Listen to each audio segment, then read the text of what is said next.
Start. Genesis. Before time of memory, the universe was formless and empty.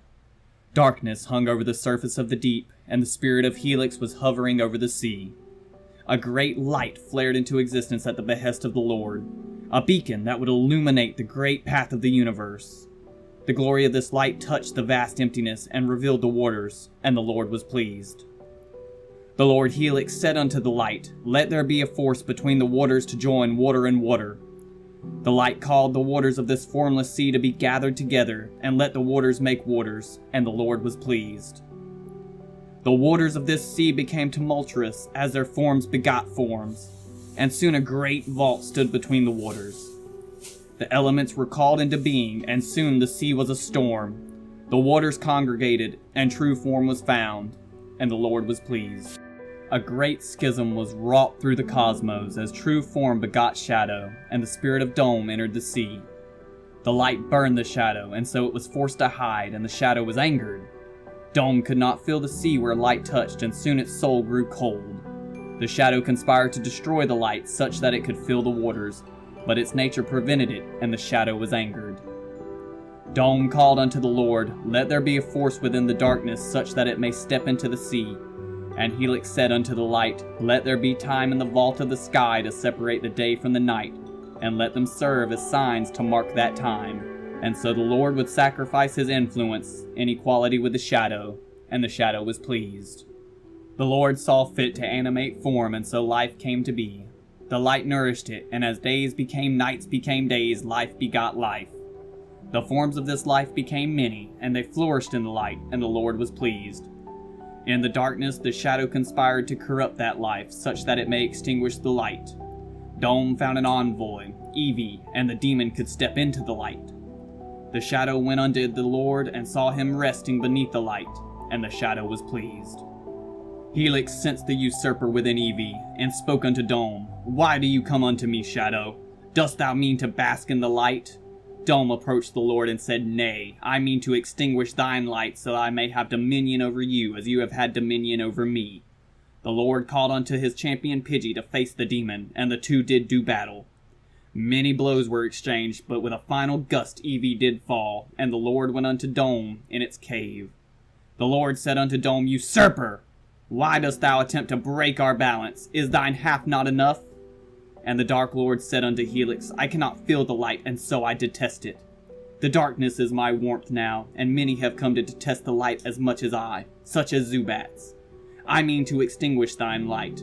And so our Lord made the ultimate sacrifice and bound each soul to stone so that the neutral could decide the fate of the universe.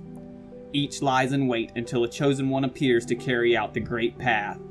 And thus ended the chapter of Genesis, according to the record of Mr. Not So Bright, as recorded on Reddit.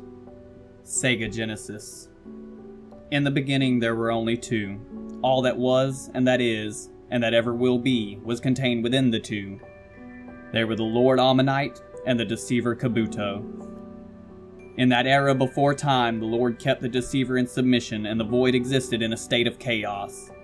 The chaos was peaceful, but empty. The chaos was not pleasing in the eye of the Lord, but his strength was consumed, keeping the deceiver at bay. Sensing desire in the heart of the Lord, the deceiver spoke thus, O Lord, your glory must be seen across the universe. Use your power to create a region filled with creatures of your design, that more hearts may be in awe of you. The Lord was not tricked by the crafty words of the deceiver, but he still desired to create. He then spoke unto the deceiver, I see through your deception, Kabuto. You wish only that I use my power on another task, that you may break free of my will. But I will create a region, and fill it with creatures of my design. I will consume all that I am in doing so, that I may also have enough power to keep your deceit from creation. So it was done as the Lord had said, and he created a region, and all of its mountains and rivers and forests. He created also a multitude of creatures, each of his own design, to glorify him even in his absence. He created one creature, though, that was above all the others. This creature was man. To man he gave the power to subdue all other creatures and do his bidding. And even of man he created one that was above all others, and this one was called Red. Within Red was a multitude of souls, each having its own will and all working together to do through Red the will of the Lord. Through the discord, Red would show the triumphant power of the Lord, as his will united even the great multitude of souls.